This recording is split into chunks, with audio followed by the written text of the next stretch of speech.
Olá pessoal, sejam bem-vindos ao segundo episódio do podcast da Alimentação Escolar Guarulhos, podcast que foi elaborado especialmente para a formação de cozinheiros desse ano de 2023.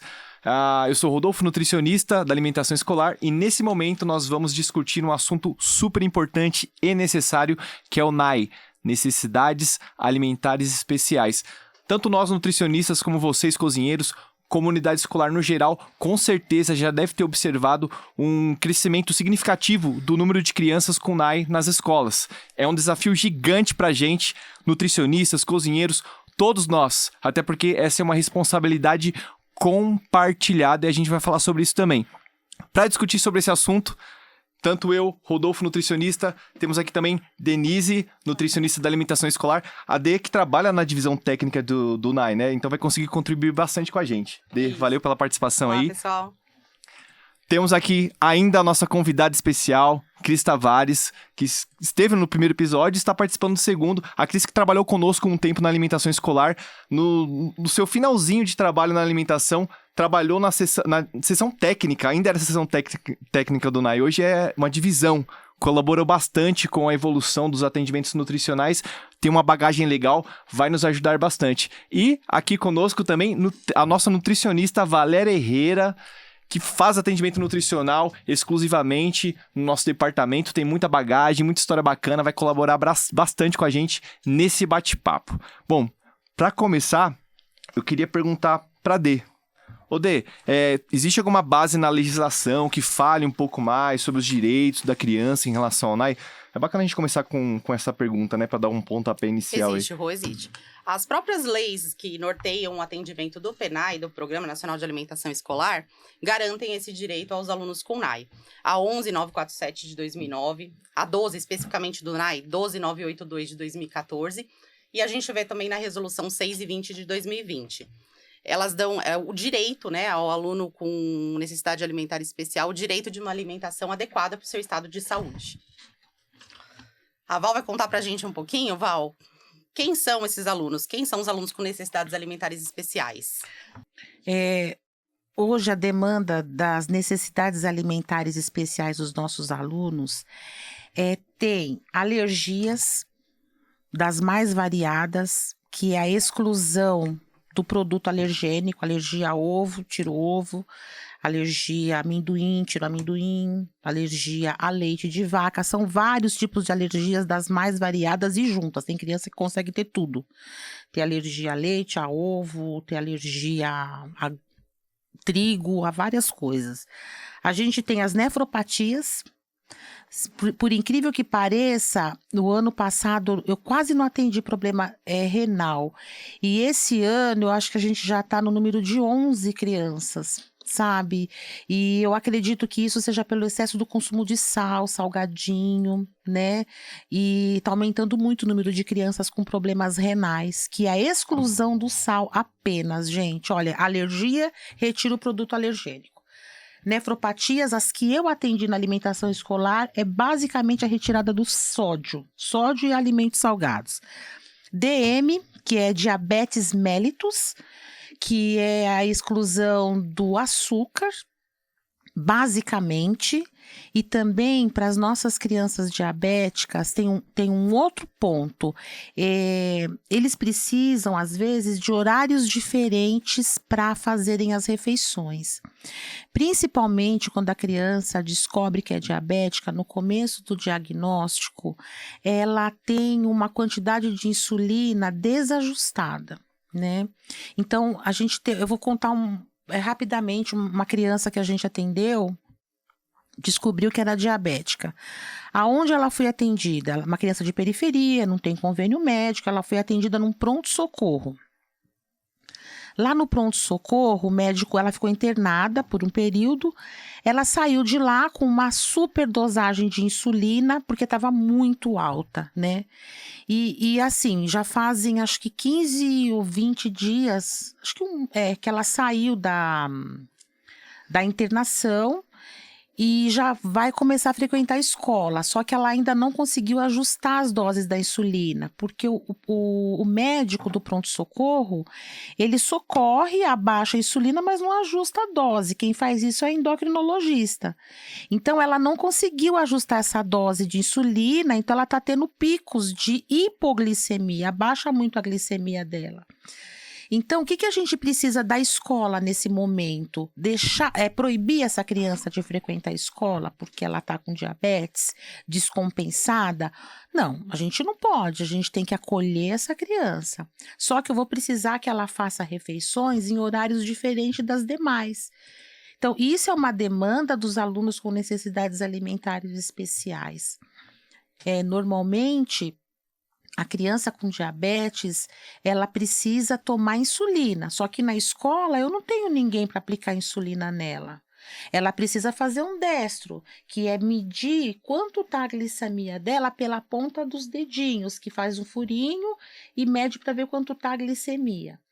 E aí, eu não tenho quem faça isso. O que a gente tem? Uma mãe que aplica insulina em casa antes de mandar para a escola, já dá insulina para ela e às vezes já dá café da manhã e manda essa criança para a escola. Então, ela não consegue esperar até a próxima refeição e nem pode comer o café da manhã. Veja como a gente precisa ajustar. Então, na nossa criança diabética, é muito importante vocês atentarem para os atendimentos que a gente acorda com a mãe, acerta com a mãe, porque esse atendimento, ele está vinculado ao tipo de tratamento que ela faz, aos horários que ela toma a insulina, né? Aos horários que ela frequenta a escola.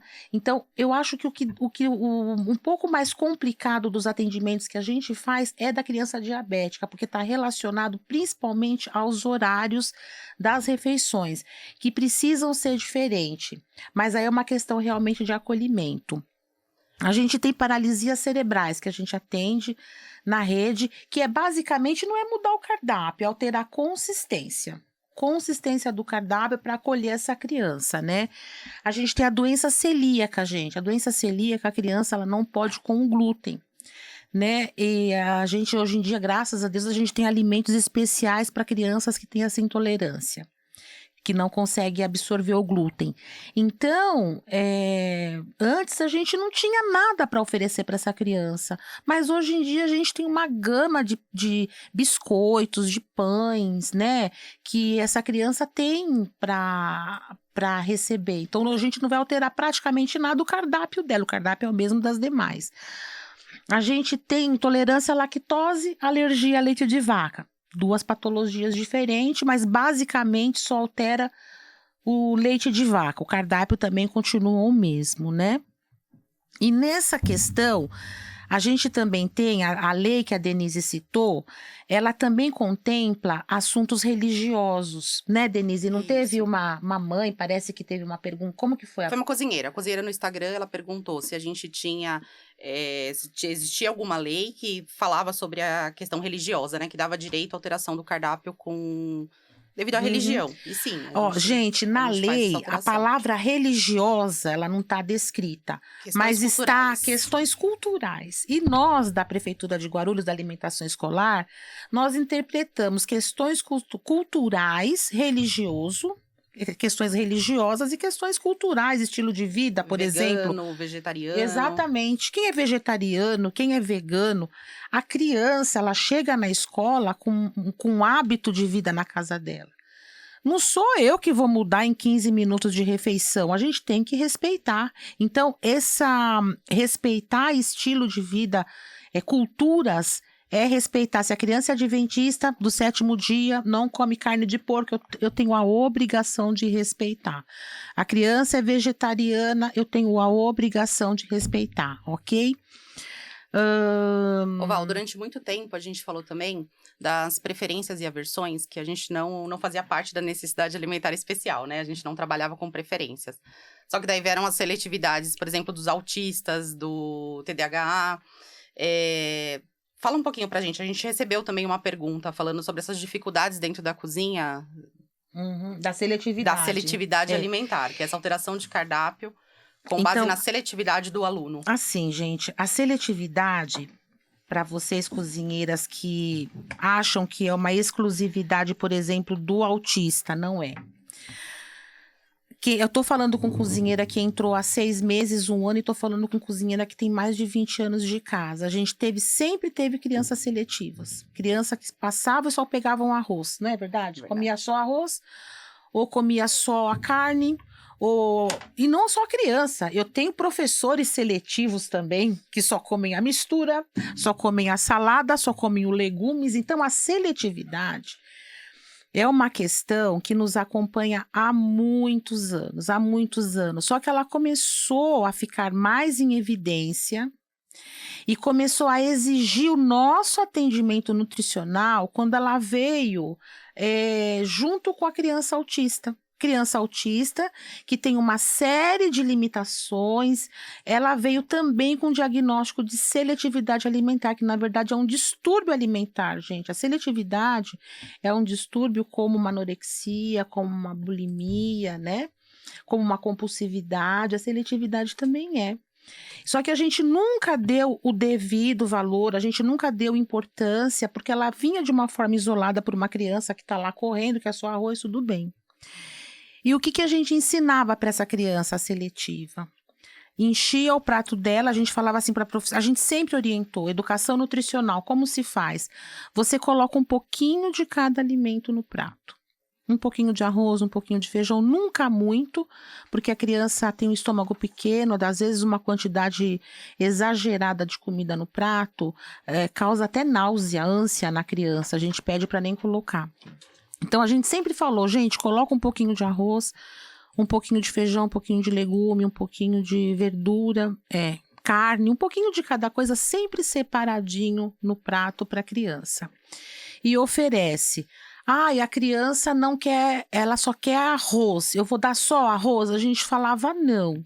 Por que a gente falava não?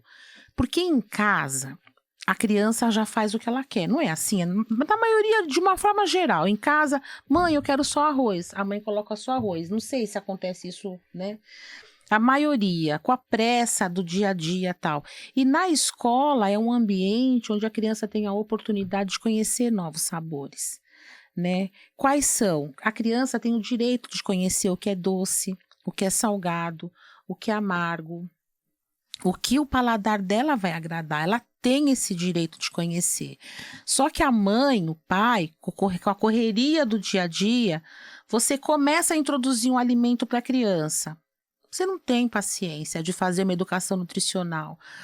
A gente, enquanto nutricionista, a gente sabe que quando você começa a introduzir um alimento na vida de uma criança, na vida de uma pessoa, você tem que introduzir o alimento individualmente, pacientemente. Não é assim?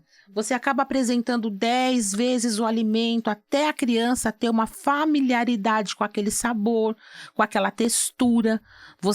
Educação nutricional é isso, você vai apresentando, é que nem quando você quer que a criança fala mãe. Você não fala uma vez e sai correndo para a criança lembrar de memória como que se fala mãe. Você tem que repetir, não é assim? Mãe, mãe, mãe, mãe, até que uma hora sai por repetição.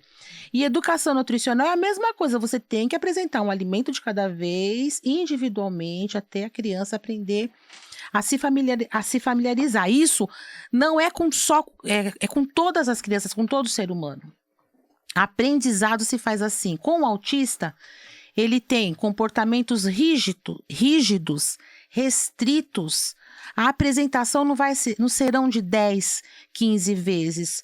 Pode chegar até 300 vezes para ele assimilar. O tempo dele é diferente, mas a assimilação Uma hora acontece. Ele tem a restrição, a gente acompanhando esses autistas durante os atendimentos, uma hora ele come só arroz, daí você pega ele daqui 15 dias, mudou. Exato. Ele já tá comendo outra coisa, Exatamente, vai mudando. Exatamente. Então, gente, por isso que é tão importante na escola a gente fazer esse trabalho de apresentar para a criança, sabe? Às vezes a gente fala assim, nossa, que dó, a criança não come nada, mas vamos tentar colocar todos os alimentos no prato daquele seletivo comum, eu tô falando.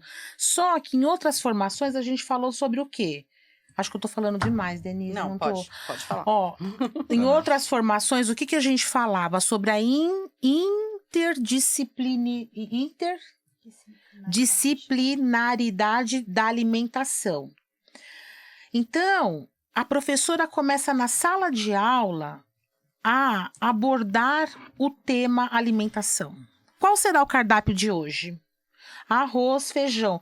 A criança, ela não suporta feijão. Começa a colocar o feijão na mão dela cru. Começa para ela sentir a textura do feijão, se familiarizar. Sabe? Começa a contar com o feijão. Então, eu já vou usar na matemática. Então, esse feijão, ele tem que fazer parte das matérias do dia a dia da sala de aula, para quando chegar lá na hora da refeição, ele não se tornar uma coisa estranha, porque ela não come na casa dela, ela só tem a oportunidade de conhecer na escola. E na escola, nossa obrigação é oferecer várias vezes, tá? Então, eu tô falando de uma seletividade, gente, que não tem nada a ver com autismo.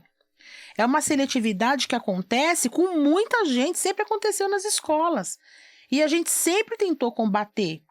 Só que, veja só a nossa situação enquanto cozinheira, vou falar em nome de vocês agora. Não existe um trabalho, se não existir um trabalho de interdisciplina da alimentação com as matérias. Como que a cozinheira, em 15 minutos de refeição, 20 minutos, vai ensinar educação nutricional para essa criança? É complicado. Só complementando o que a Valéria falou, que é interessante, a alimentação escolar ela não é simplesmente para encher a barriga, né? Ela é um conteúdo que a gente tem que trabalhar para educar a criança. Não é só para encher a barriguinha, a gente tem que ter sempre isso em mente. E a questão de ensinar a criança na sala de aula, ela é essencial, é educação alimentar e nutricional. Nós temos uma equipe, por exemplo, de estagiários, de nutricionistas que fazem esse tipo de trabalho nas escolas. Somos formiguinhas ali, somos poucos, mas é muito bacana quando a coordenação pedagógica tem um projeto bacana de abordar essa questão dos alimentos na sala de aula. Com certeza dá um resultado muito positivo, né, Valéria? Com certeza. Eu acho, Valéria, também tem a questão de todos trabalhando com a mesma finalidade e diariamente, né? A Responsabilidades alimentação compartilhadas, né? Exatamente. A alimentação é uma coisa muito natural. Então, ela tem que ser trabalhada naturalmente também, né? Então, na sala de aula, no horário da refeição, durante os outros momentos, né? Essas trocas, elas são importantes. Então, você citou o feijão, né? De repente, a criança não tem esse hábito e não é obrigá-la a comer, mas apresentar e de várias formas diferentes. Então, como que esse feijão cresce, né? Vamos plantar o feijão. Quem foi o primeiro povo que plantou feijão, né? Com a lentilha dá para fazer isso também. Então, trabalhar de outras formas para instigar a curiosidade, porque o aluno, né, e a criança principalmente tem isso muito aguçado, a curiosidade. Então, tem várias formas aí de trabalhar. E aí o mais importante, né, que eu sempre falo bastante, é trabalhar de forma contínua, não é fazer uma vez e querer que tenha mudança de hábito, né? Exatamente. Exatamente. E aí, gente, se a gente não tiver esse trabalho em equipe compartilhado, como a Denise sempre fala na escola, é muito complicado a gente chegar na hora da refeição, que eu tenho 15 minutos, e eu colocar lá toda aquela comida. Gente, fazer fileirinha. Eu tenho 4 cozinheiras no guichê. Uma coloca o arroz, a outra coloca o feijão, a outra coloca a carne por cima, dá para criança. Primeiro, tô pondo de qualquer jeito lá no prato e dando para criança. A criança fala: tia, não põe feijão. Você nem ouviu que você tá colocando tudo. Tia, eu não quero feijão.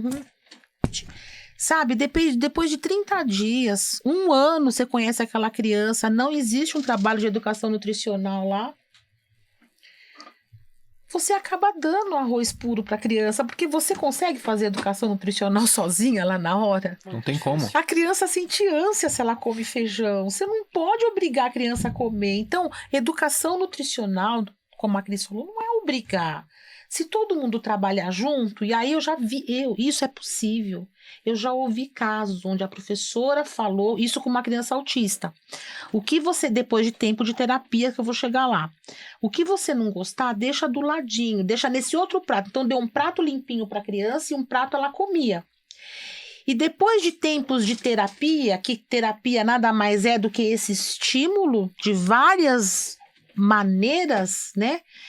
ela começou a tirar o que ela não gostava e comer as outras coisas. Mas se eu não tenho essa terapia, esse estímulo, então a gente na cozinha, vocês cozinheiras, acaba oferecendo o que a criança quer. Acaba dando só o arroz que ela quer, porque o que eu não posso compactuar é com violência, né? Agora eu vou falar rapidamente é meio difícil, né? Da seletividade do autista, né? A seletividade do autista, como a gente está falando sobre essa doença, que aumentou muito a demanda na nossa escola, nas escolas, ela requer, gente, uma atenção multidisciplinar. Então, você não tem uma criança autista que chega na sua escola, eu não vou entrar nem no mérito de diagnóstico, de outras características, eu vou falar exclusivamente da seletividade alimentar. Então, atualmente, as melhores terapias para autista envolvem terapeuta ocupacional, psicólogo, pediatra, nutricionista, fonoaudióloga, né? E quanto mais cedo a intervenção desses profissionais na vida dessa criança autista que tem seletividade, a chance de sucesso é para o infinito e além, né? É muito grande, é promissor, né? Já tem estudos comprovando que quanto mais cedo a intervenção, melhor o prognóstico, melhor, né, o futuro dessa criança, a independência dessa criança. E aí eu preciso do pediatra. Aí chega lá na escola, na nutrição, né, Denise? Chega lá um diagnóstico de autista, seletividade, ele não come. Eu posso chegar na minha escola, encher o prato da comida da criança, falar come. Aí ele não come, eu ligo para a mãe e falo, olha, seu filho não come nada, vem buscar ele daqui 2 horas. Daqui um pouco, outro dia, a criança vem, ele não come nada, eu vou pegar a comida da alimentação escolar, pôr no prato, vou dar para ele, não. Então, qual que é o nosso papel enquanto nutricionista? Se eu tivesse a oportunidade de ter uma equipe multidisciplinar, a primeira coisa que a gente tem que fazer é mandar essa criança para um pediatra para investigar se ele tem alergia. Os autistas têm alergias alimentares. Intolerância à lactose, problema de refluxo gastroesofágico. Eu preciso saber se essa criança teve algum trauma na introdução alimentar de novos alimentos. Uma criança que acabou de sair do peito, de repente vai para a escola. Chega lá na escola, as cozinheiras não fazem uma papinha de legumes individualizada para essa criança. Elas pegam arroz, feijão, carne, bate no liquidificador e dá para essa criança. Se por acaso aconteceu, que eu acredito que não aconteça, né? Se por acaso acontecer. Então essa criança, ela não tem fala, porque o autista normalmente tem baixa fala, baixa visão, não é verdade? Mas ele associa aquele momento de refeição com desconforto, com dor, né? De repente, e esses problemas gastrointestinais que eu citei, eles causam dor. A criança não sabe falar, não sabe verbalizar o que ela está sentindo. Então, é muito importante a parceria com o pediatra para ele investigar e saber por que dessa seletividade. Descartou. Então eu vou ver se essa criança sabe mastigar. Chega para mim na alimentação escolar só tomando mamadeira, com 5 anos de idade. Aí entra na escola, a professora, a diretora fala que não se toma mamadeira na minha escola, só se toma no copinho. E, infelizmente, gente, enquanto, assim, acolhimento, a gente tem que aceitar essa mamadeira até que essa criança desenvolva autonomia. Não é verdade? A criança sempre tomou mamadeira. Aí eu preciso de quem? De uma fonoaudióloga para ensinar essa criança a mastigar. De repente, essa criança não sabe mastigar, ela está acostumada a tomar leite. Leite batido, sopa batida, pão batido. Eu acho que você puxou aí uma coisa importante. A alimentação escolar, ela tem como diretriz a equidade também, né? Então, inclusão e equidade. Quando a gente fala em equidade, a gente está falando de tratar de forma diferente os diferentes para que eles tenham a mesma oportunidade, né? Então, quando a gente fala no autista, em outras condições também, que a gente muitas vezes tem que ter uma postura diferente em relação à introdução desses alimentos, é devido a isso, né? Então, quando a gente fala do transtorno do espectro autista, a gente está falando em vários níveis diferentes. Então, cada criança é única, né? A gente precisa respeitar isso. E a gente tem que entender o fundo aí dessa seletividade, né? Então, eles têm, muitas vezes, uma audição muito aguçada, o paladar modificado, né? Então, a gente costuma perceber uma característica de não gostar muito de alimentos duros, barulhentos, né? Então, isso tem a ver também com tudo isso que fica muito mais aguçado no autista, né? A gente precisa entender o fundo, exatamente, né? Para poder fazer a orientação correta. Exatamente. Então, a gente lá na escola, você tem fonoaudiólogo na alimentação escolar para ensinar essa criança autista a mastigar? Eu não tenho. A gente tem um terapeuta ocupacional para trabalhar essa questão da sensibilidade dele à textura? Eu não tenho, porque eles não gostam de coisa melecada.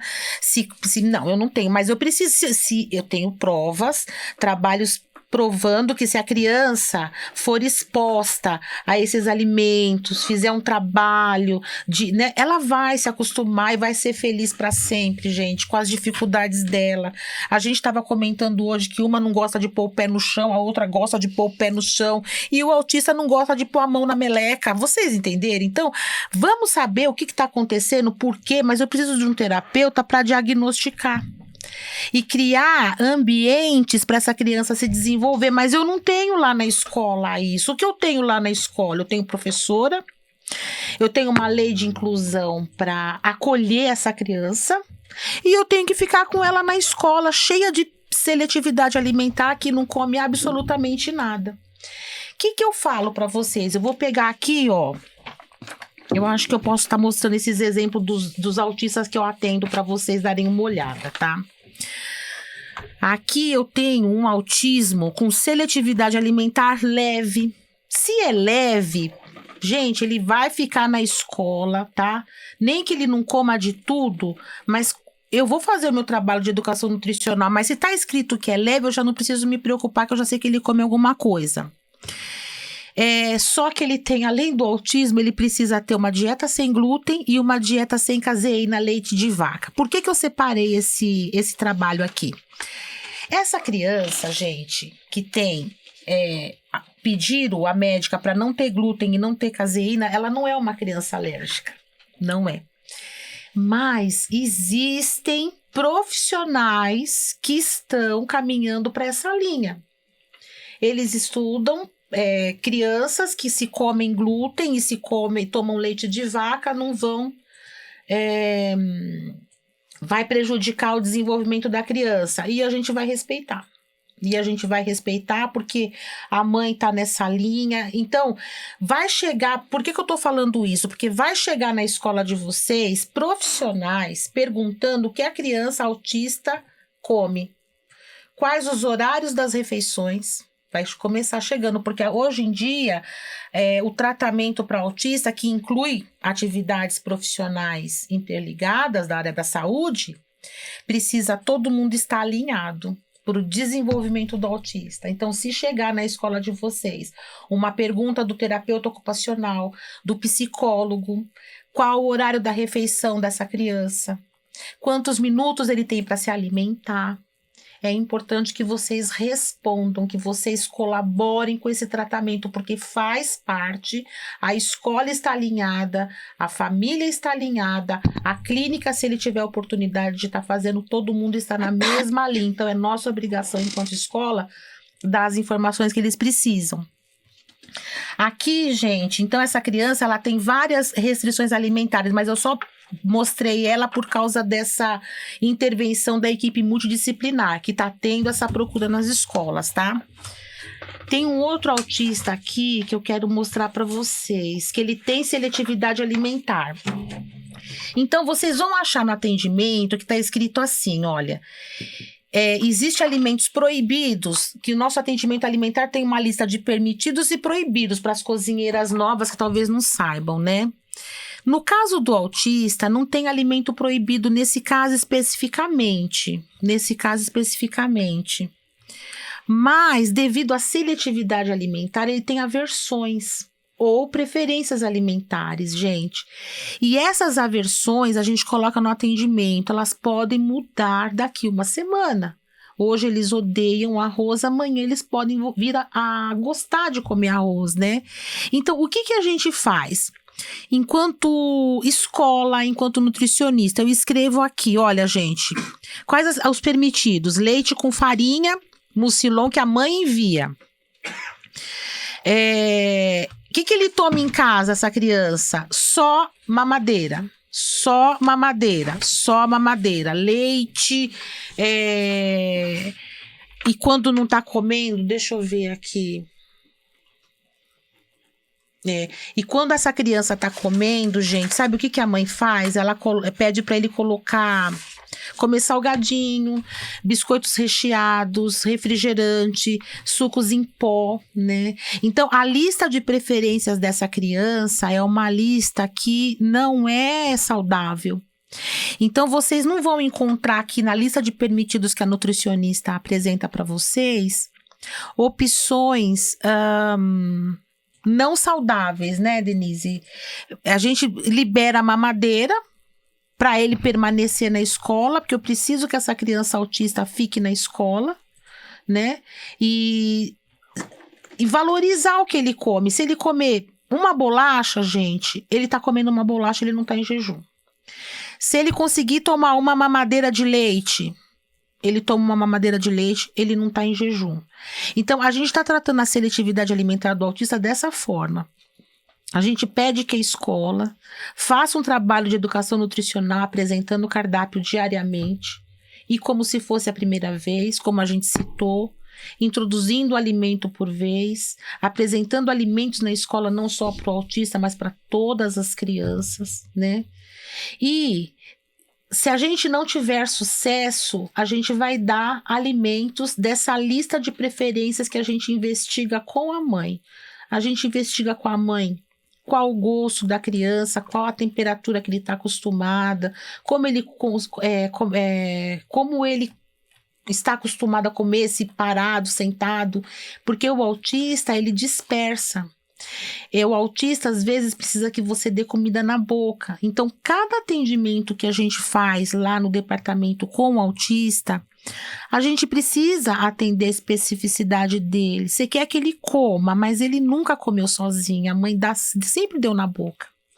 Você quer que ele come, então você vai precisar dar comida na boca dele até ele aprender a comer sozinho. Esse autista, ele corre o recreio inteiro, mas a mãe falou para mim que se eu pegar nele, colocar sentadinho, ele fica, de repente ele vai dispersar, mas eu vou segurar. Então é uma criança que a gente precisa controlar a dispersão o tempo todo. Então você precisa garantir que ele fique sentado para ele precisar comer. Então, veja quantas especificidades. Não existe uma regra para autista, nem uma regra para seletividade. Existe o aluno individualizado, na sua necessidade específica. E quando tem um relatório médico, algum problema chega para a gente. Então, a gente aí desenrola de várias maneiras, certo? Por isso que é um desafio grande, como eu falei no começo do podcast, né?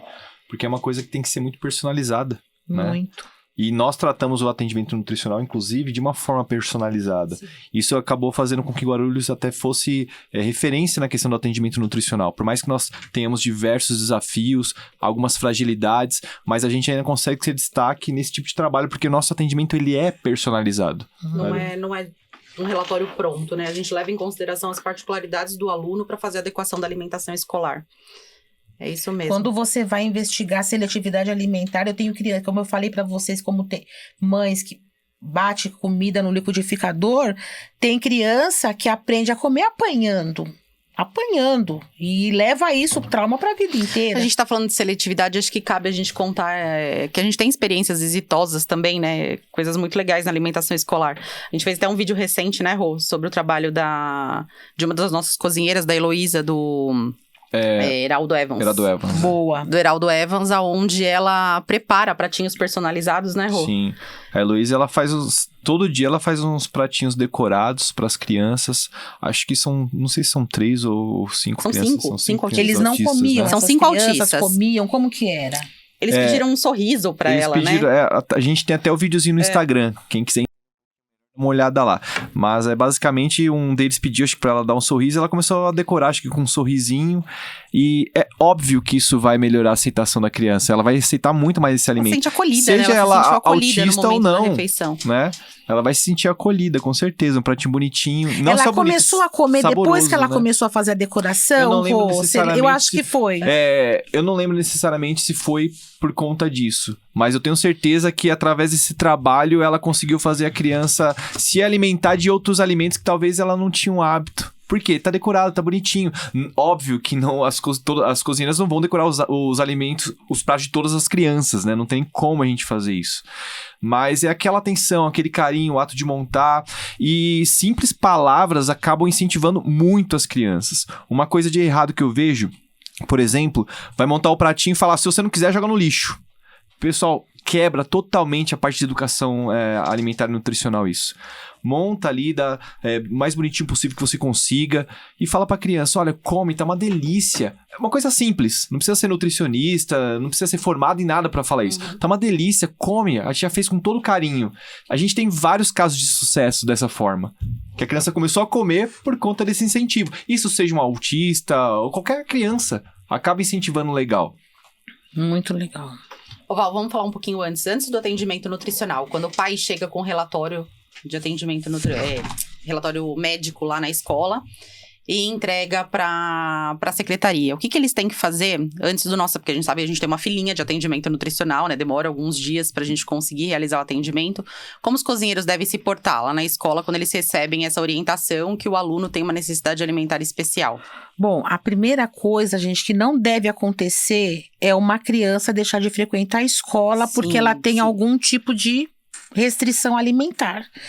Então, apresentou na escola o relatório médico, exame, laudo, entre em contato com o departamento de alimentação escolar, via com o DPE, via Ciagru, e anexa esse relatório.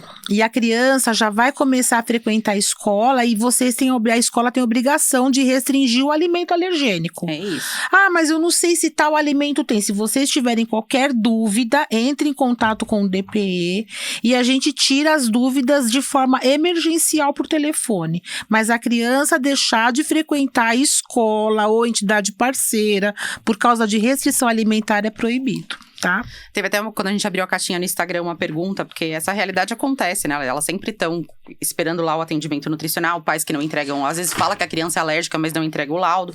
E uma das perguntas, ela fala, uma questão parecida com essa, ó. Ela fala, como devemos agir, a cozinheira pergunta, como devemos agir frente aos alunos que não têm laudo médico e de uma hora para outra dizem que não podem comer determinado alimento? Então, o que acontece? A gente tem essa história.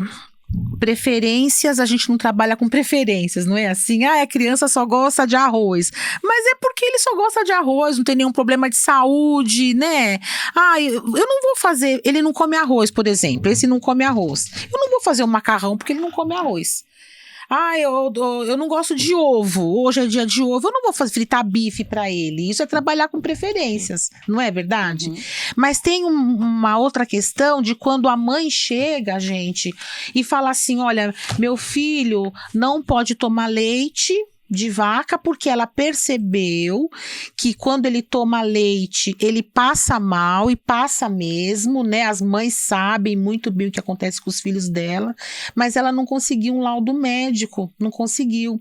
Então, a gente vai estar atendendo para estar definindo como é que a gente vai estar conduzindo. E tem aquelas pessoas, aquelas mães também, que não tomam leite por alguma questão, e ela não permite que o filho dela toma, porque ela acredita que leite faz mal. Existe uma cultura que condena o leite de vaca, eu não tenho nada contra, mas existe muita gente que condena o leite de vaca e tira da criança. Então a gente tem que não posso privar a criança de leite de vaca se ela não tem nenhuma restrição médica contra isso. É por isso, esse é um dos motivos que a gente exige o laudo médico, para estar principalmente protegendo a criança. De repente ela pode comer e não tá comendo, de repente a alergia é a outra coisa e não aquilo que a mãe pensa que é. Já tive casos que a criança, qual foi a história, Denise? Que ela tinha alergia a milho, a glúten, alguma coisa, no fim era milho que ela tinha, piorou tudo. Piorou, depois mudou no segundo laudo que a gente viu.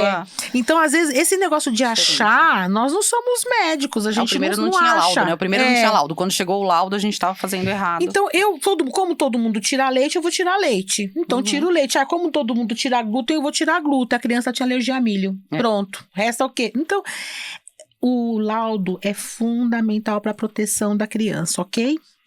Cris, conta pra gente um pouquinho. Por que a gente pede o laudo médico? Exames, né? Laudo e exames a gente pede, que comprova a patologia da criança. Na verdade, a gente começou a fazer isso há um tempo atrás, quando saiu o caderno de recomendações para os nutricionistas, né? Porque o laudo, ou exames, ou alguma recomendação médico de nutricionista dá um norte pra gente, primeiramente. Então, dá uma segurança para nós, como profissionais, e para a criança também, que vai receber o alimento correto, né? Então, a gente evita, por exemplo, confundir a alergia à proteína do leite de vaca com a intolerância à lactose, que parecem a mesma coisa, mas não são, né? Então, isso é por segurança. Segurança pra gente, pro aluno, pra escola, pra todo mundo, né? Justificar quando a gente pede produto da alimentação. Porque as crianças, gente, é diabético, tem a rosquinha Suave Pan. Não sei se a gente abordou isso, né? Tem produto especial. A criança com intolerância, com doença celíaca, não pode com glúten. A gente tem os biscoitos especiais. E eu preciso responder para o Ministério Público justificar essa compra, né? Porque a gente está mandando para a escola. Por que todo mundo come biscoito de uma determinada marca e eu compro X marca para essas crianças? Porque é diabético. Eu preciso provar. Sim. Através de relatório, através de médico. Então, é embasamento para justificar cardápio diferenciado, tá bom? Aproveitar que a gente chegou nessa parte de laudo, vou falar um pouquinho sobre o fluxo de atendimento nutricional, como está funcionando na prática, né? O responsável entrega o laudo, o exame, qualquer coisa que comprove essa restrição alimentar na escola, na secretaria da escola. A escola, se for da EPG, né, que é a escola da prefeitura mesmo, ela vai abrir um CIAGRU, se for escola parceira, por e-mail. Vai mandar pra gente esse documento. A gente vai receber esse documento, o nutricionista vai atender, vai ligar pro pai. Desde a pandemia, o nosso atendimento passou a ser remoto, é por ligação.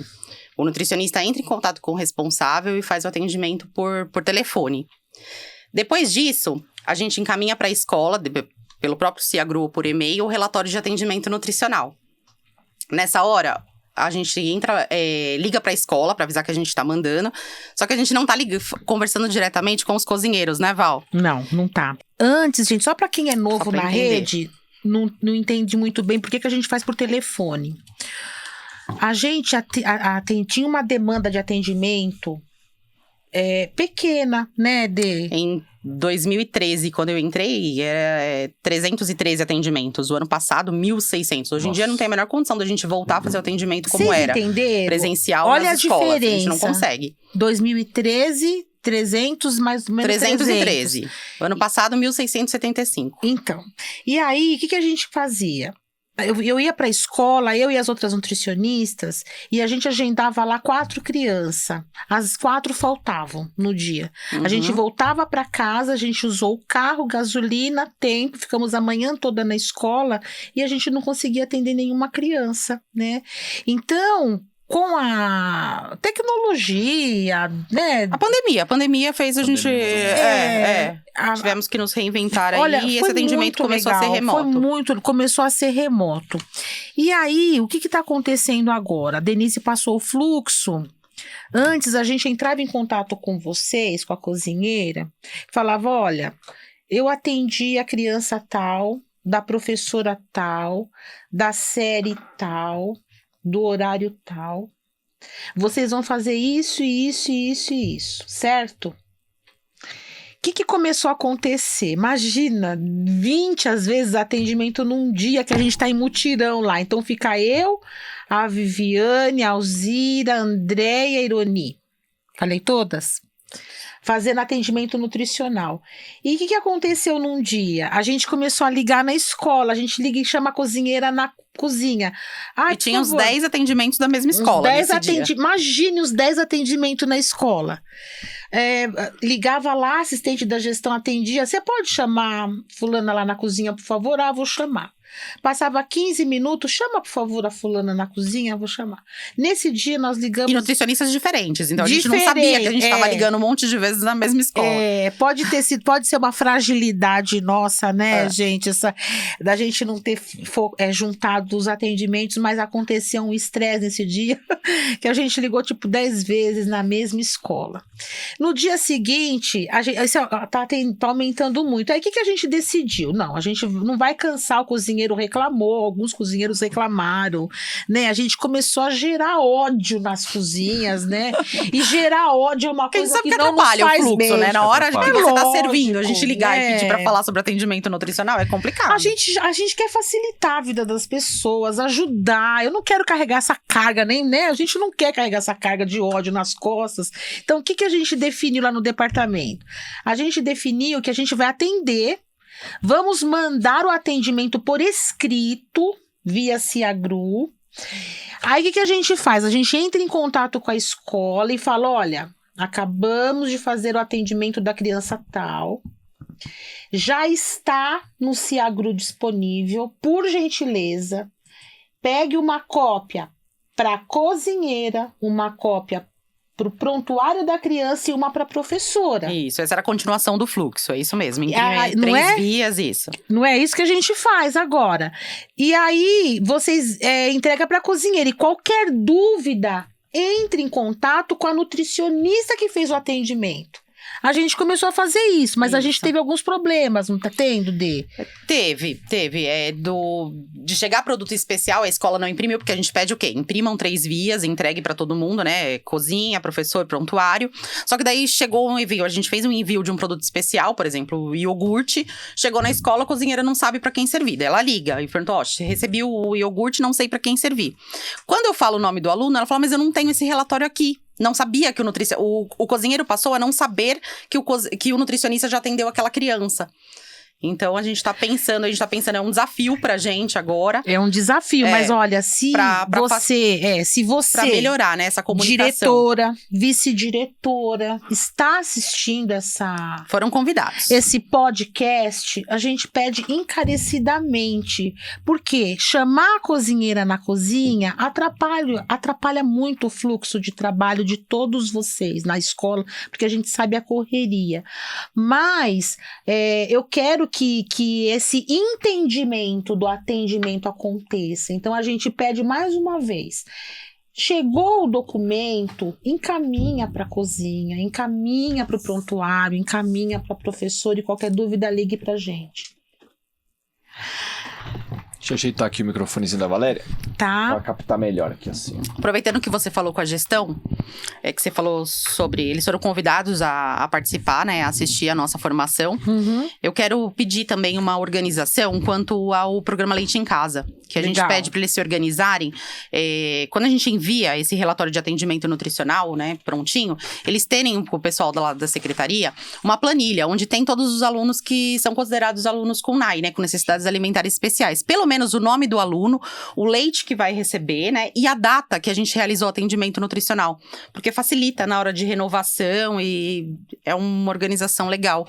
Todo mundo que liga, a gente pede para fazer essa planilha e ficar na secretaria. Gente, vocês vão ser tão felizes se vocês fizerem essa planilha. Até para não cometer erros, né? Sim, de entrega de leite em casa, entregar para o aluno errado, já tá tudo lá. E a demanda tá crescendo. Muito. E até de ofertar um alimento que a criança não pode comer. Exatamente. E gerar um problema de saúde na criança, que a gente já tem casos, inclusive, disso, infelizmente. Né? E outra coisa que eu queria falar para vocês, diretoras, vice-diretoras, escolas em geral.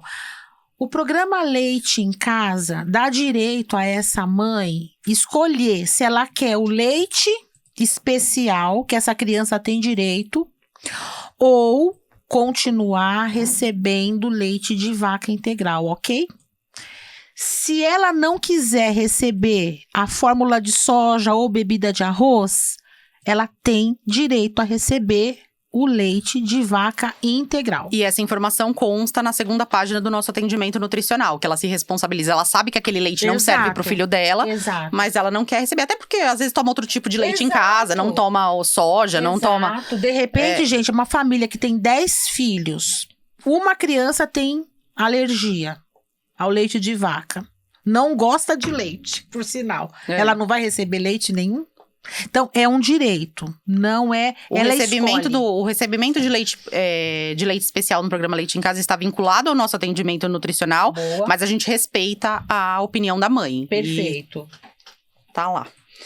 Rodolfo falou dos erros, Val, que a gente teve recentemente. Vamos falar um pouquinho sobre eles? Vamos. Sobre produto errado, né? Que a gente acabou vendo Falha nas nos escolas. procedimentos, Falhas né? nos procedimentos. Que Eu acho que é acarretaram importante. problemas de saúde nas crianças, né? A gente teve recente, gente, 2 casos de crianças que uma consumiu leite, só encostou a canequinha na boca assim. Pegou a caneca errada. Já tinha atendimento pra ela, né? Já tinha. É uma escola que já tinha recebido atendimento nutricional, o fluxo funciona perfeitamente. De verdade. Cozinheira, nutricionista, professora, diretora, todo mundo bem comprometido com o caso, tá? Para vocês verem, com todo mundo comprometido acontece esse tipo de coisa. Imagine se não houver o compromisso de todas as partes. E nesse dia, o que aconteceu? A professora faltou. Era uma eventual que estava tomando conta das crianças. Horário do lanche. Chegou na hora do lanche, a criança de estágio, colocaram todas as canequinhas em cima, ela pegou a canequinha errada. Foi um caso muito grave, gente, que aconteceu. Não foi o primeiro, teve um outro caso que aconteceu desse tipo também. Eu não sei qual foi o motivo do acontecimento, mas a criança acabou recebendo um produto leite de vaca também que ela não podia estar recebendo. E apresentou os sintomas, esse foi um apresentou problema. dois. Porque existem apresentaram. alguns problemas, algumas patologias que a criança vai ingerir aquele alimento, ela não vai apresentar nada na hora. Mas no caso da alergia, por exemplo, se for severa, ela tem que ser até hospitalizada. Imediatamente. Eu acho que foi o caso dessa criança. Foi, a né? mãe parece que teve que ir até lá, ela já tinha, acho que, remédio à base de adrenalina, né? Mas ela teve que correr para o hospital, teve que fazer uma intervenção imediata para aguentar essa criança chegar até o hospital. Então, a gente tem que pensar em alternativas para a gente atender essa criança e garantir que ela não seja exposta ao produto que lhe cause mal. Ser atendido de uma forma mais segura possível. Exatamente. Até porque pode ser até um risco de morte. Pode dar um choque anafilático na criança, por exemplo, a depender do grau de alergia dela, né? Exatamente. Então é algo muito sério, né?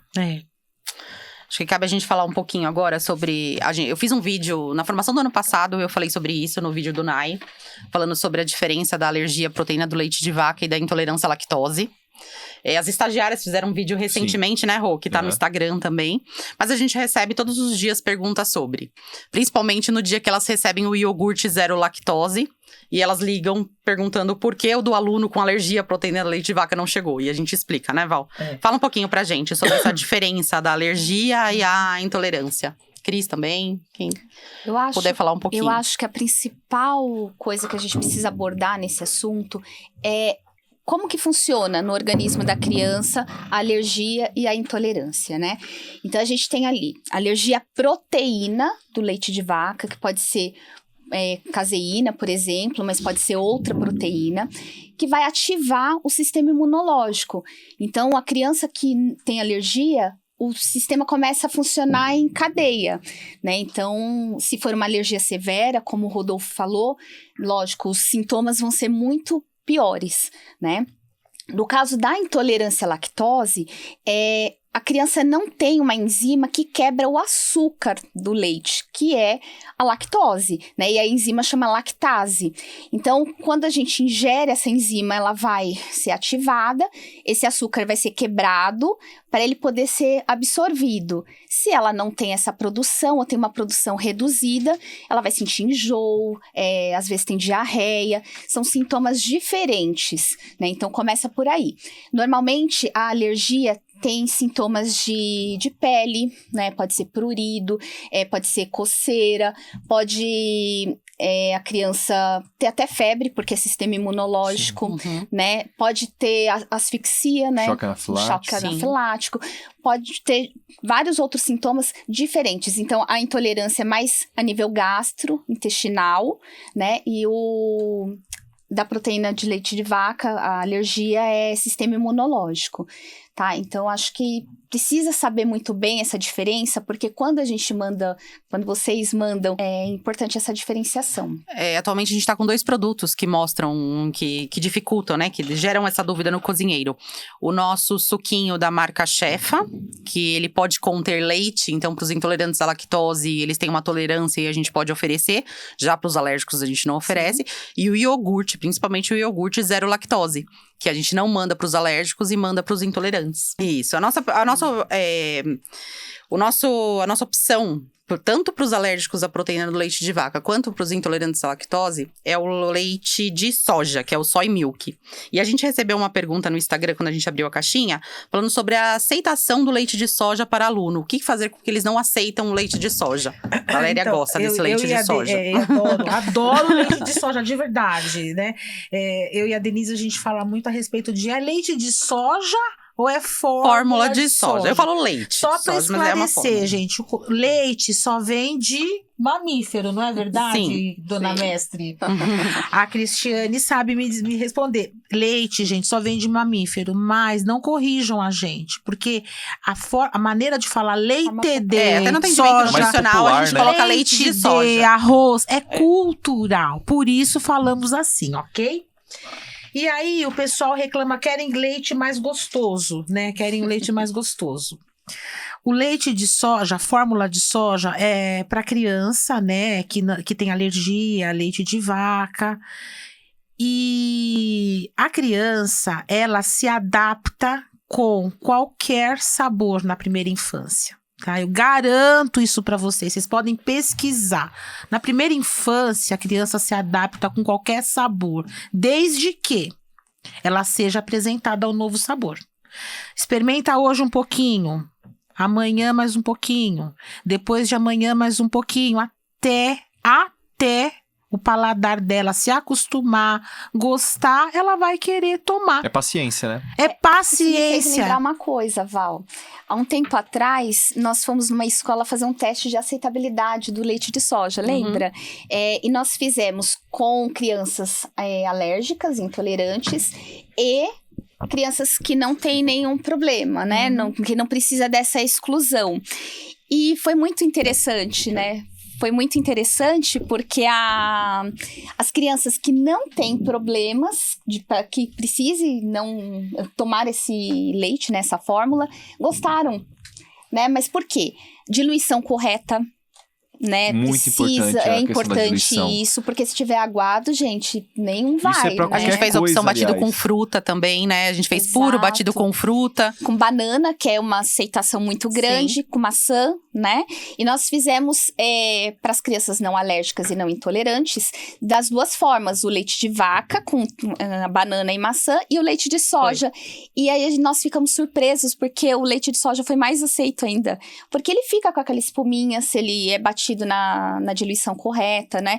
Então, assim, é muito de como é feito e como é ofertado isso, né? Então, olha, seu leite, né? Se eu faço aquela cara assim de carinha. rejeição... É o que a gente falou de se comunicar com a criança, né? Isso vai alterar totalmente ali quem tá recebendo também, né? Já olha assim meio desconfiado, né? Então, isso é super importante. E a diluição é bacana você falar, Cris, porque a gente já observou que é até meio que comum o pessoal fazer a diluição só no olho.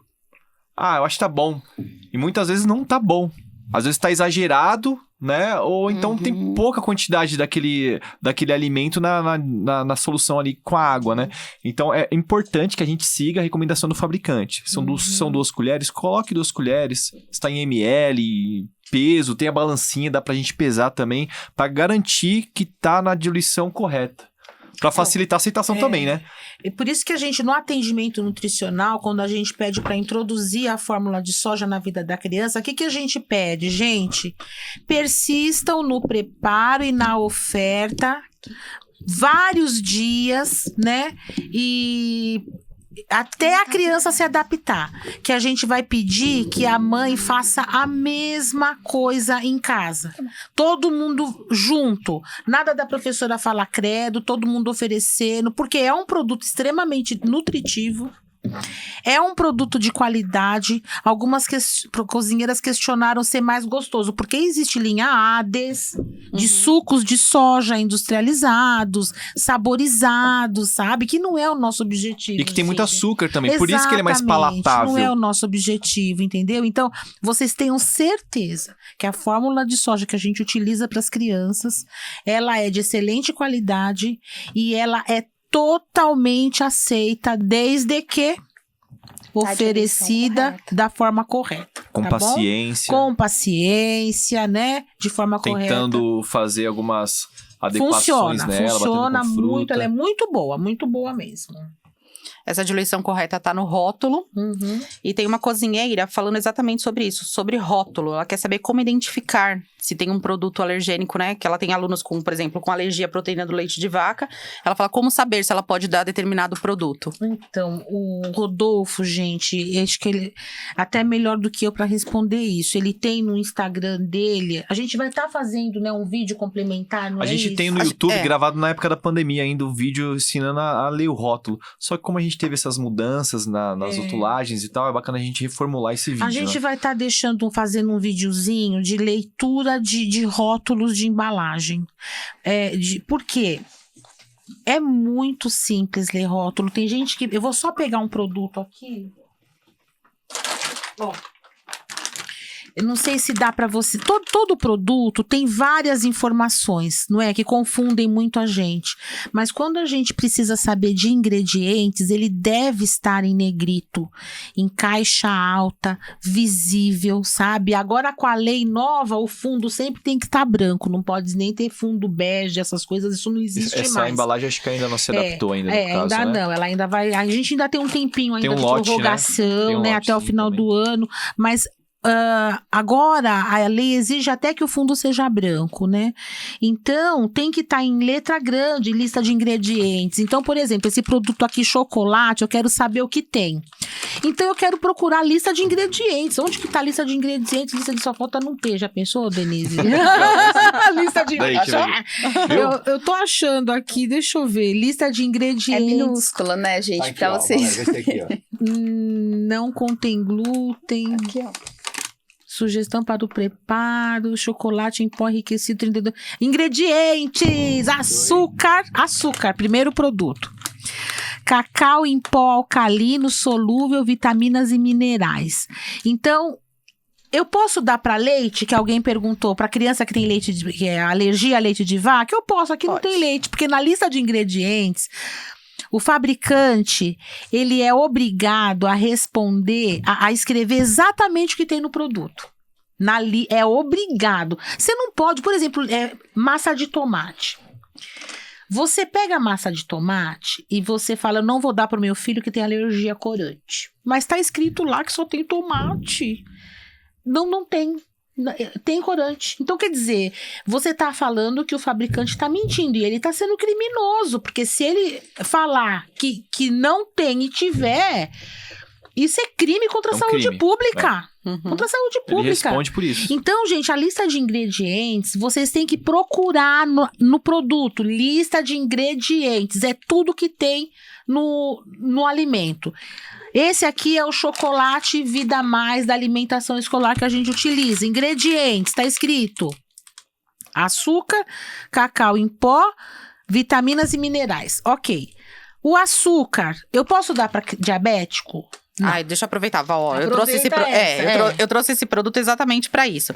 Porque quando a gente abriu a caixinha, um cozinheiro me perguntou se o chocolate servido na escola não contém açúcar e ele pode ser oferecido para alunos diabéticos. Eu até respondi pra ele, como a caixinha a gente abriu mês passado, eu acabei respondendo pra ele, porque a gente tem 2 tipos de achocolatado. Exato. O achocolatado da Italac, que ele é um produto dietético, ele pode ser servido para diabéticos. Agora, esse que vai pros pros maiores, né? Que a gente pode oferecer uma vez por mês um produto que contenha o açúcar, né? Não pode. Ele não pode ser para diabético, né, Val? Exatamente. Então, gente, E vocês... nem pra criança menor de 3 anos, inclusive, né? Exatamente. Nem vai. A gente nem envia esse produto pra creche. Então, a lista de ingredientes dá para vocês essa informação de todas as dúvidas que vocês tiverem. E a gente se coloca à disposição. Se vocês tiverem qualquer dúvida com relação a rótulo, não é verdade? Sim. Às vezes a gente troca a embalagem, às vezes vem um fornecedor diferente, não é? Que nem o leite, a gente estava trabalhando com leitinho de caixinha integral, 100% fruta, natural, né? De repente Suco. apareceu... Suco. Suco. Não leite. Suco era o suco de caixinha. É um suco, desculpa. De repente apareceu um suco da marca Shefa, que pode conter leite. Leite, soja, amendoim. E aí há restrição, gente. Pode conter significa que o alimento teve contaminação cruzada. Pode conter. Se ele é intolerante à lactose, ele pode tomar, porque a intolerância à lactose permite, mas se ele é alérgico, ele não pode. Não pode. Se tiver leite na lista de ingredientes, gente, o alérgico não pode estar tomando esse tipo de produto que pode conter leite. E pros alérgicos a gente manda um suquinho diferenciado. Exato. Que não tem essa Exatamente. contaminação com esses produtos, né? Exatamente. Val, aproveitando que a gente falou de diabético, no comecinho você falou também, um cozinheiro mandou pra gente perguntando se alunos diabéticos com bomba de infusão de insulina pode ou não comer alimentos restritos à patologia. A mãe desse aluno acha que sim, que ele pode, visto que o volume de alimentos consumidos na escola é pequeno e que em casa também há um controle.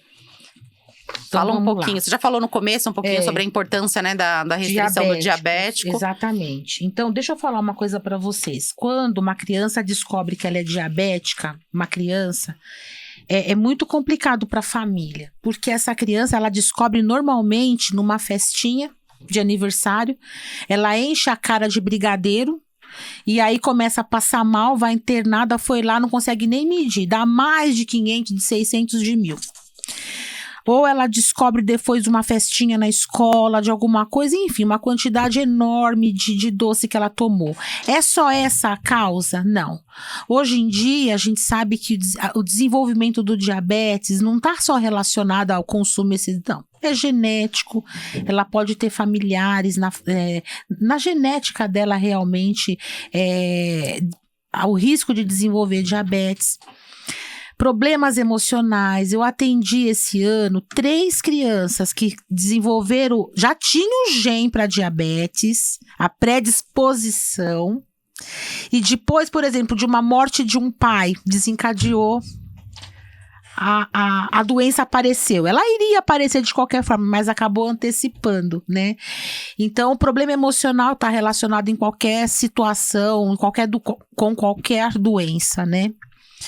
E aí, quando essa criança é internada, o que acontece? Uma criança pequenininha, ela vai começar a furar o dedinho, ela vai começar a tomar insulina na barriga, com injeção, gente, vocês que não sabem, injeção na barriga, ou nas extremidades das pernas, dos braços, das nádegas, em todas as refeições, ou pelo menos 2 vezes por dia, ela vai precisar estar tomando injeção de insulina.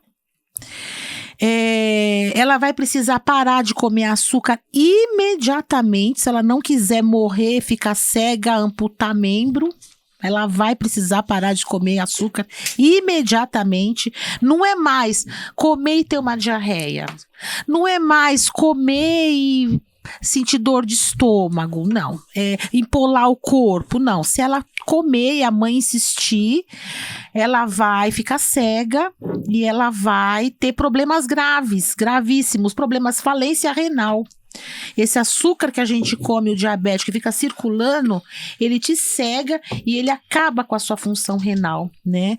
Então, de um dia para o outro, essa mãe vai ter que aprender a fazer tudo isso. E tem que ir atrás de medicamento, gente, porque não dá para comprar em qualquer farmácia, não é barato.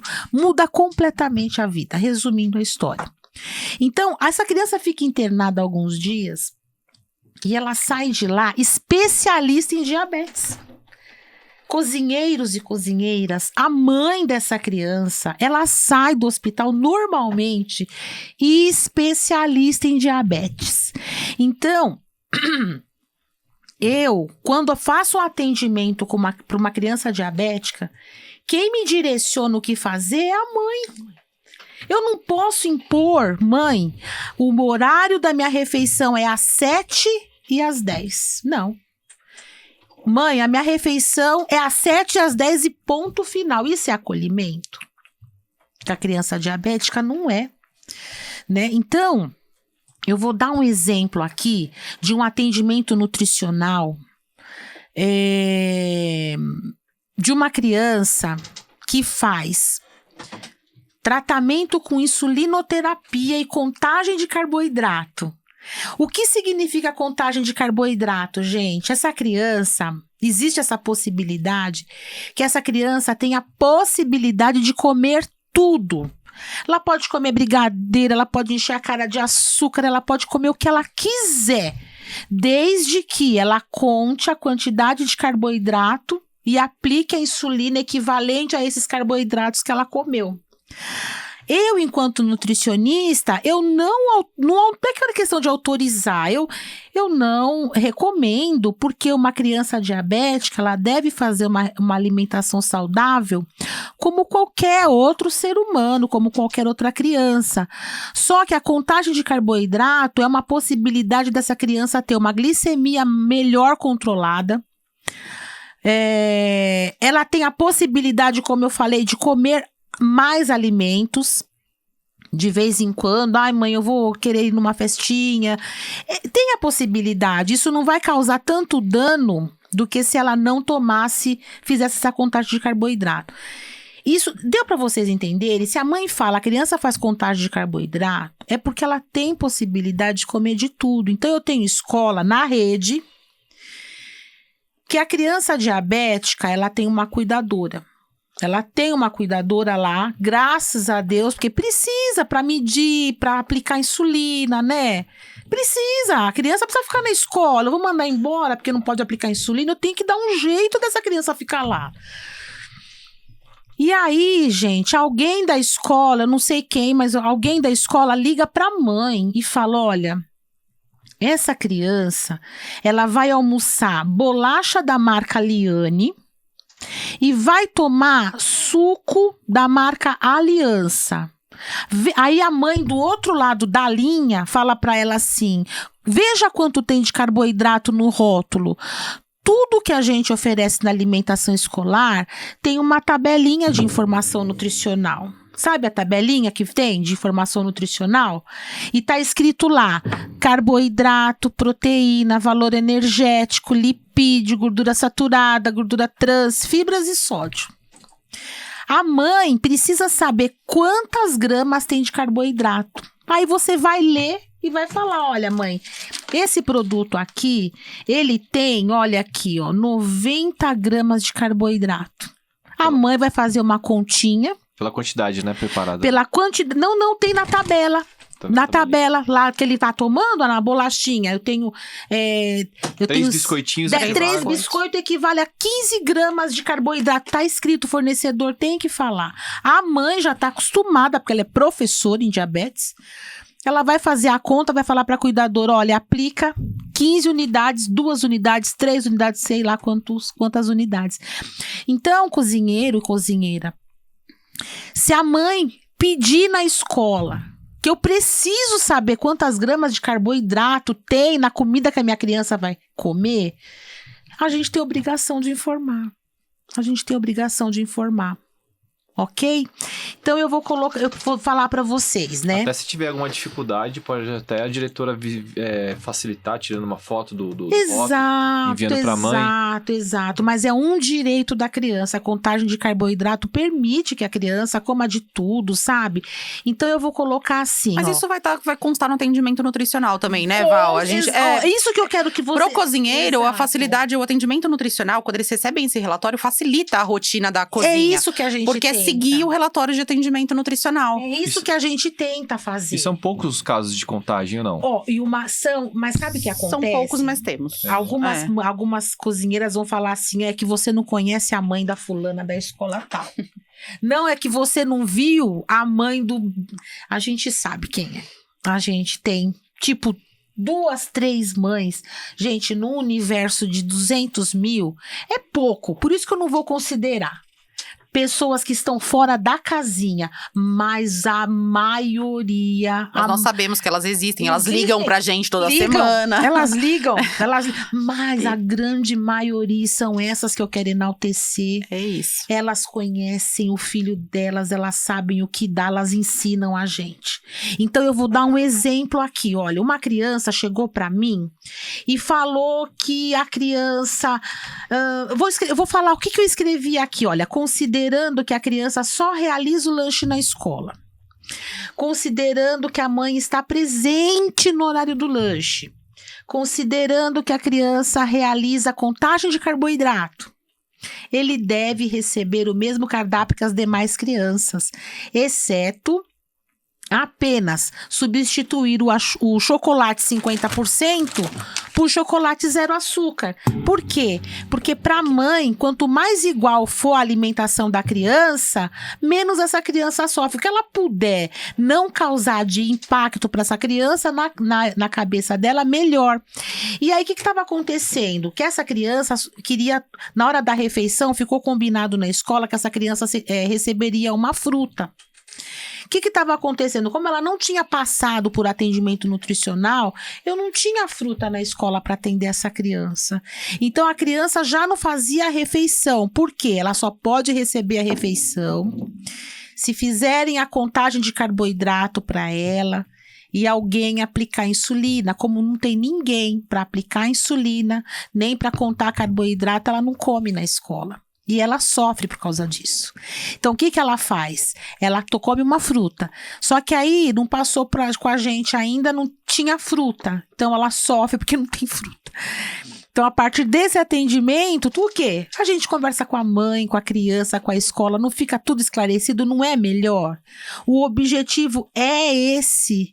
É a necessidade da criança chegar na mãe, a mãe passar pra gente, a gente passar pra escola e todo mundo ser feliz pra sempre. É isso. Sem a menor dificuldade. Val, aproveitando que você falou da fruta, que essa criança não recebia a fruta porque não tinha passado por atendimento nutricional, 3 recadinhos do nosso dia a dia. Alimento especial, a gente só envia com base no nosso atendimento nutricional. A criança só vai receber produtos especiais depois do atendimento nutricional, certo? O leite, a fórmula de soja e de arroz, a gente só envia quando solicitado. O cozinheiro tem que ligar pra gente lá no departamento, não é um envio automático mensalmente. Não é todo... Importante isso. Né? Uhum. Não é. E o terceiro recado que eu quero dar, Peraí, fugiu. Que alimento especial são enviados... era isso, eram 2 recadinhos. Que o alimento especial é enviado, isso é muito importante. Porque às vezes a gente recebe lá, o fulano não recebeu o iogurte. E a gente não tem atendimento dele. Então, cobrem a gestão para que todos os seus alunos recebam o atendimento. Eu acho que a Denise já falou isso, mas eu vou repetir. Gente, aqui atrás... Na folha do verso, está escrito envio de alimentos especiais para a escola pelo DPE de acordo com o cardápio. Então, está escrito aqui, a criança tem alergia a leite de vaca. Aqui vocês vão ver que a gente está pedindo para mandar leite de soja. Não falei não. Importante falar, Val. Né? Eu falei só do programa Leite em Casa, não que consta isso? nas segundas. Tá. Não, ele não quer leite de soja, ele quer leite de arroz. Isso. Ele tem alergia de leite de vaca. Então, aqui atrás, meninas, vocês podem estar dando uma olhadinha que tá escrito assim, ó. Tem pão sem glúten vegano. O que é esse pão sem glúten vegano? Tá escrito aqui. Ele é sem glúten, sem leite e sem ovo. Mas ele contém açúcar. A gente tem pão vegano sem leite e sem ovo, mas ele contém glúten e açúcar.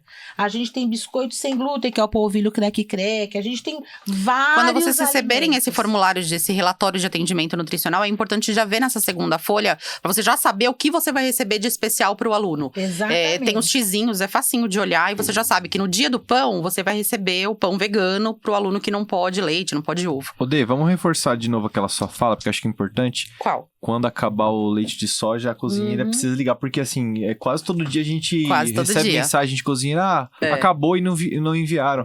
Fala de novo, acho que é O bacana envio reforçar. da fórmula de soja e da fórmula de arroz não é um envio automático, igual vocês recebem o arroz, o feijão, todo mês vocês recebem. Por quê? O que a gente percebia? Acumula muito nas escolas, então acho que desde 2017, acho que sim, né, Cris?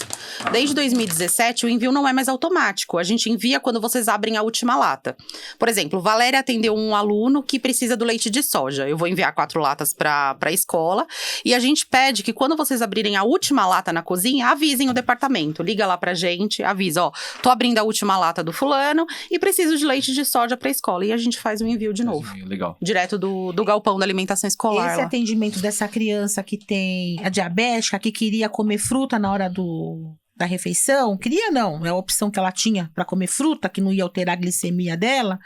A gente, nesse atendimento, eu coloquei aqui um xizinho na parte de frutas e escrevi as frutas, maçã, banana e melão. Então, vai chegar nessa escola, tem que chegar maçã, banana e melão. Hortifruti para os alunos CUNAI chegam no envio de terça-feira. Olha lá, Então, que terça-feira, toda vez que vocês receberem, geralmente um pacotinho, às vezes elas ligam perguntando, eu recebi só 1 quilo de maçã, o que é? Geralmente é para um aluno com restrição alimentar que consta no relatório de atendimento E parece que nutricional. não pode ir menos de 1 quilo, né? Não pode. Então tem Não cozinheira que pode. liga falando, é que é uma criança só, mas veio, sei lá, 1 quilo de, sei lá, abobrinha, alguma coisa do gênero. Mas é porque é o mínimo, né? É o nosso consegue ser contrato, é o enviado. pacote que eles enviam. Mas a gente manda, pede pra congelar, pede pra manipular. Não... E assim, eu Acho que não queria tá tendo só problema, assim, não. deixar. A gente acaba se prolongando tanto, que é um assunto tão, enfim, do nosso dia a dia, né? Mas há tempos atrás, para quem tem mais tempo na alimentação escolar, a pessoa que tinha necessidade alimentar especial, ela não tinha uma variedade grande de produtos para ela consumirem, sabe? Há um tempo atrás, a criança que tinha alergia a algum alimento, a gente ficou um tempo que a gente não tinha ovo, a gente sofreu tanto, né, com essa época que a gente passou, e agora a gente tem ovo, a gente tem frango, carne vermelha, peixe, PTS, que é a proteína da soja, né? A gente tem pão vegano, bebida de soja, bebida de arroz, biscoito sem glúten. Eu vou até dar uma olhada aqui, que a gente tem realmente uma iogurte zero lactose. Eu nunca imaginei na minha vida que a alimentação escolar ia ter iogurte zero lactose, sucos integrais, a gente tem mini bolinho sem ovo, mini bolinho sem leite, né? É tanta variedade, né? A variedade aí aumentou bastante, aumentou a variedade. Só que eu quero deixar claro que a gente não pede para vocês fazerem um cardápio especial para crianças com NAI. O que a gente pede? Fez carne. Gente, primeiro você tem que ter a consciência de quantas crianças eu tenho com necessidades alimentares na escola. Quantas eu tenho com alergia a ovo? Quantas não podem comer carne? Quantas não podem comer leite? E aí, o máximo que a gente pede é você separar uma porção. Eu nunca pedi para vocês porem na panela uma comida especialmente. Não, eu falo, gente, separa uma porção de mistura, congela uma porçãozinha fresquinha para essa criança, para 15, 10 dias eu garanto. Mais do que isso não, porque a temperatura das nossas geladeiras não é adequada para prolongar. A gente não conhece o equipamento ali da escola, né? Só a própria equipe tá ali. Então aí coloca lá no fundo do congelador. Essa porção de carne, a criança, por exemplo, que tem problema religioso, ela é adventista do 7º dia e ela não come carne de porco. Aí no dia da carne de porco, ela vai comer arroz puro e feijão. Aí ela olha para a cara da cozinheira assim, esperando alguma coisa e não vem nada, né? A criança que tem alergia a ovo, no dia do ovo, ela servem arroz, feijão, e ela fica esperando alguma coisa. Reforçando o que a Valéria tá falando. Tá no laudo, pessoal, tá no nosso relatório nutricional, a criança não pode comer ovo, ela deve ter uma outra fonte proteica para ela se alimentar. Não Exato. pode ovo? tem que ser preparado uma carne bovina, por exemplo. Ah, mas eu não consigo fazer na hora, eu não tenho panelinha disponível. Poxa, pega ali, nesse dia você tá fazendo panelona pra todo mundo de carne, pega uma porçãozinha e congela. São Seu estratégias que facilitam, né, o dia a dia da cozinha. Você não precisa, no dia seguinte, que é ovo, você não precisa se preocupar com isso. Facilita e atende a necessidade da criança. É direito dela. A gente não pode negar isso a ela. A gente tem que adaptar. E uma outra coisa, pessoal, congela. Se o seu freezer tá entre menos 12 e menos 18, você tá controlando a temperatura do teu equipamento. Com certeza não tem problema você deixar ele lá, tá? Por algumas semanas. Vai manter super bem. Depois descongela e oferece pra criança. E assim, a gente tá com a Ironi, principalmente, né, fazendo um trabalho de... A nossa Nutri Ironi, né? Isso. Ela tá fazendo um trabalho de... Como chama o trabalho? Ela tá verificando preparações Fugiu diferentes. a palavra. Do teste de aceitabilidade? Teste de aceitabilidade. Adoro esse negócio de teste de aceitabilidade. E criança também gosta disso, né? E aí, ela tá fazendo testes maravilhosos, misturando repolho com farinha e faz uma farofa maravilhosa, né? E aí, por que eu tô falando isso? Porque, gente, eu não aceito a gente ter tantos alimentos na escola e alimentos serem jogados fora. Por exemplo, pão vegano. Gente, esse pão é horrível, gente. É o que a criança tem. Você imagine uma criança que não pode comer farinha de trigo. Eu quero comer farinha de trigo, mas ele não pode comer ovo. Só sobrou o pão vegano. Sabe o que eu queria contar? Com a criatividade de vocês, sabe? Com a criatividade, pra esse pão ficar maravilhoso. Pra esse pão ficar gostoso, porque é a opção que ele tem. Antigamente, essa criança ia comer só uma fruta. Não era? Que eu me lembre, a gente só tinha fruta para dar para criança que tinha doença celíaca, né? E agora, além dela ter a doença celíaca, alergia também a ovo, a leite, eu ia dar uma fruta para ela. Mas graças a Deus a gente conseguiu ter essas variedades. Então, vamos pensar em possibilidade para esses alimentos especiais serem valorizados. Eles são especiais para essas crianças que precisam disso. Não deixe faltar, né, Val? Não pode faltar na escola esse tipo de alimento. Antes de acabar, a gente liga no departamento, solicitem, não fique sem o biscoito da criança, não deixem a criança sem. E se vocês tiverem ideia de receita, fala com o Rodolfo. A Rodolfo, com a equipe dele, tá fazendo esse trabalho de aceitabilidade para melhorar a aceitação. Eu não posso aceitar que um produto maravilhoso seja jogado no lixo, ou seja taxado de ruim, que não presta, que não é bom. Não é verdade. A gente tem tanta ideia bacana de cozinha. Aliás, esse trabalho vamos que valorizar. A nossa nutricionista Ironi tá fazendo de testar receitas mesmo, né? As receitas vieram dos cozinheiros, a maioria delas. Ela só tá tentando reproduzir e fazer umas adequações pra gente padronizar. Por exemplo, peixe. O pessoal reclama muito. A criança não gosta de peixe. Teve uma escola que conseguiu fazer um peixe com a polpa de coco e que falou que foi super bem aceita. Outras escolas, né, que eles se comunicam. Então, outras escolas já começaram a fazer e a gente fez um teste lá no departamento que, poxa, ficou muito bacana. Dá uma diferença realmente utilizando a polpa de coco no peixe. Reduz um pouco aquele sabor forte que o peixe tem naturalmente, entendeu? E isso pode facilitar a criança de aceitar o peixe. Sim. É uma tentativa. Com certeza. Né? Então, todas as ideias boas que vocês tiverem, passem pra gente que são muito bem-vindas. E eu quero deixar também pra vocês, a gente vai deixar aqui na caixinha, você quer conversar com eles sobre a caixinha, se eles tiverem qualquer dúvida, a gente vai criar uma caixinha. No Instagram? No Instagram. Da Alimentação Escolar Guarulhos, no nosso Instagram. Explica para as nossas amigas, Rodolfo. Fala.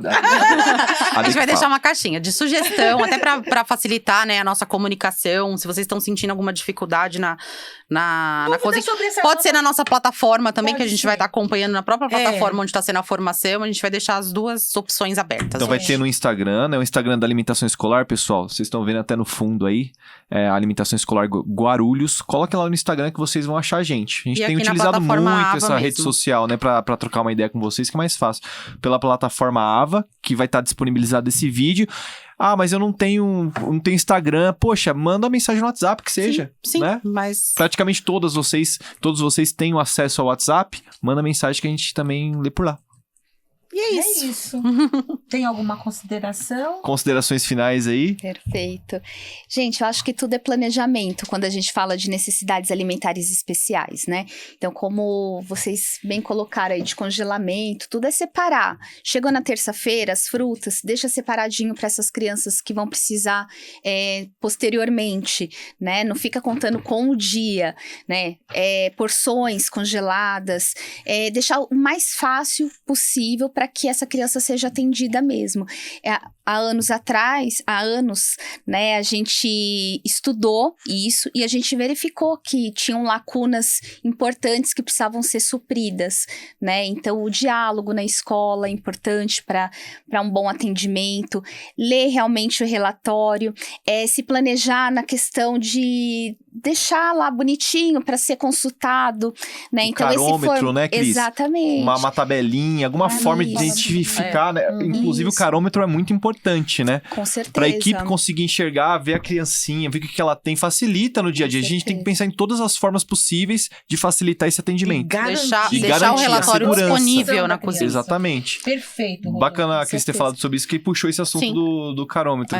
E o relatório, ele existe com uma finalidade realmente de ser utilizado, né? Então, até o layout dele foi pensado para facilitar a leitura, né? Eu acho que isso é importante a gente destacar. Então, quando a gente coloca lá na pasta, não é para ser esquecido na pasta, é para ser consultado, né? O carômetro é uma ferramenta que ajuda demais, né? Então, não é expor a criança, isso é uma coisa que a gente precisa destacar, porque ela vai estar lá dentro da cozinha, não vai ser acesso para todo mundo, mas te facilita a identificar, porque no começo do ano, por exemplo, é difícil saber quem são, né, os alunos, e até alunos novos e tudo mais. Então, facilita, né? Eu acho que tudo que a gente puder fazer, criando uma facilidade do atendimento e garantindo esse direito à criança, é importante. E participar todos os profissionais da escola. Pessoal, até a equipe de limpeza é importante saber. Sim. Tá? Porque, por exemplo, na hora de higienizar uma mesa, se tiver resíduo de leite, por exemplo, e tem uma criança que tem uma alergia severa, ela pode se contaminar. Então, é bacana a gestão escolar comunicar para todos os professores ali envolvidos, criar alguma forma de comunicar aos professores, a cozinheira, porque é uma responsabilidade, como eu falei lá no começo, é uma responsabilidade compartilhada, não é responsabilidade só nossa, nutricionista, não é responsabilidade só do cozinheiro, não, de todos os envolvidos nos cuidados da criança na escola, no ambiente escolar, tá? Isso é bom a gente deixar bem claro, né? Sim, sim. O Dê, inclusive a Cris falou sobre essa questão da facilidade, que a gente tenta colocar o relatório de uma maneira mais fácil. Quem é mais velho de rede sabe, antigamente a gente fazia à mão, hoje em dia a gente já faz tudo digitado. E tem uma novidade também, né, que a gente está tentando desenvolver, fala um pouquinho. Tem, agora para o segundo semestre a gente vai começar a fazer o atendimento nutricional, não é um... É uma ferramenta digital, É uma ferramenta né? digital, não é um sistema, não. É uma ferramenta digital, onde a gente vai fazer o atendimento, e esse atendimento, quando o nutricionista digitar bonitinho, já vai gerar o envio dos produtos especiais para esse aluno. Segundo semestre agora. Vai otimizar o trabalho do nutricionista. vai acelerar o porque hoje em dia os nutricionistas... Porque sonho. dá um trabalho, a gente faz ali na unha o envio, né, dos produtos especiais. E essa ferramenta vai começar, até peço atenção, né, de vocês, para vocês acompanharem, ver se tá recebendo direitinho, a coisa me liga. É uma ferramenta importante pra gente, né? Sim. Porque consegue otimizar o tempo, consegue fazer mais rápido, atender mais crianças. Essas ferramentas vieram para ajudar bastante a gente, né? Sim. Eu acho que isso é legal, Rodolfo. Todas as mudanças, elas são pensadas para otimizar. Sim. Então, se a gente pegar aí de 2013, né, 2012, quando começou, até hoje... Nosso modelo de atendimento, né? Muito. Então, não é só a forma de recepção disso, de atender os pais, mas realmente, formulário, forma de cadastro, né? Então, é tudo pensado, né? E lógico, a gente vai... aprendendo com os erros, Com né? certeza. E com os desafios, com as dificuldades. Então, sempre buscando essa otimização. Porque todo dia é uma coisa nova. Para quem trabalha com atendimento nutricional, é uma doença diferente que a gente acaba tendo que fazer o atendimento. Tem que estudar muito. Nossa, às vezes a gente discorda um do outro em relação a algumas coisas. É normal, isso é bem comum, é normal, né? Mas é um desafio que a gente tenta vencer a cada dia. E essa evolução que a gente teve no atendimento nutricional, a gente espera também que cada escola, com a sua própria gestão, também pense dessa forma. Vamos tentar evoluir cada vez mais toda a equipe de cozinheiro, a coordenação pedagógica, para atender cada vez melhor essa criança. Aqui, da parte da nutrição, a gente está se empenhando para evoluir a cada ano. Eu acho que a gente tem feito um bom trabalho e vamos continuar empenhados nisso, né? Vamos com certeza. Eu quero agradecer a dedicação, aliás, dos cozinheiros, que eles têm feito um papel muito bom, né, Val? Lá na ponta. Aceitamos sugestões. Eu quero agradecer toda essa dedicação com os alunos com NAI. E eu quero só, gente, pedir uma coisa para vocês. A Cris abordou o carômetro, o Rodolfo citou a responsabilidade, né, compartilhada de todos nós, mas vocês viram que houve casos de falta de professor eventual, criança de estágio, canequinhas todas iguais, todo mundo vai e pega. E quase aconteceu uma coisa muito grave. Sugestão que a gente deu: troca cores de canequinha. Canequinhas com cores diferentes para crianças que têm problemas diferentes. E todo mundo fica consciente. Pessoal da limpeza, cozinheira, a própria criança.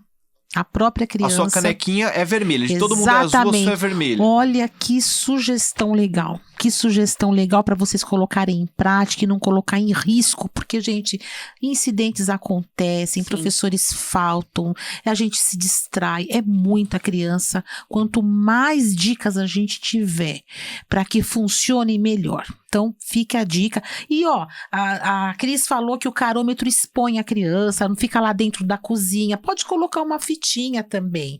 Porque, de repente, a cozinheira pode não associar a cara à pessoa. Não é verdade? Mas se tiver a criança que tem restrição, vai ter uma fitinha amarela, ou vermelha, ou azul, ou roxa. Quando ela chegar lá, aí a cozinheira vai dar uma pesquisada no rostinho dela para ver se ela consegue identificar. Eu acho que o mais importante é que a gestão resolva como vai ser feito. Exatamente. Né, para não criar situações desconfortáveis. Exatamente. Né? Então, a forma que vai ser feito tem que ser escolhida na escola, mas o importante é que seja feito. São sugestões, né? Então, são sugestões e aí tem que se adequar melhor àquela realidade.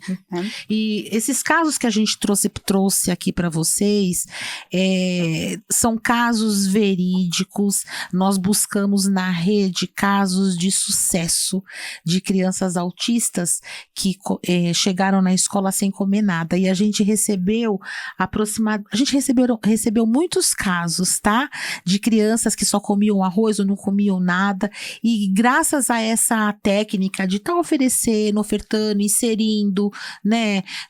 Todo mundo participando, calma, gente, porque refeição não pode gritar, não pode xingar, né, gente? E olha, essa live dá pra gente ficar conversando sobre isso até amanhã. É um assunto que rende, né? Hora da refeição é hora sagrada, então a gente pode falar sobre isso muito tempo, mas eu quero dizer que a gente recebeu um feedback de casos de sucesso, de crianças com seletividade alimentar e que estão evoluindo.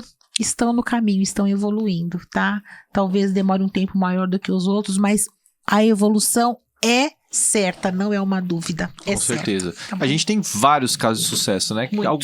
Alguns chegam pra gente. E ainda bem que nós temos uma equipe de cozinheiros que se dedica, a gente tá todos os dias, recebe chamada, pessoal, o que eu faço? Porque vocês têm um cuidado, a gente sabe disso. Então, todos nós caminhando juntos sempre com esse mesmo objetivo de conseguir garantir esse direito para as crianças. E nós estamos lá à disposição para isso, né, Val? Qualquer dúvida que vocês tenham, liguem pra gente, perguntem. É isso aí. Estaremos lá. Certo? Pessoal, muito obrigado. Tchau. Obrigado pela participação de todos aí. Obrigada pela atenção, gente. Um grande abraço. Obrigada.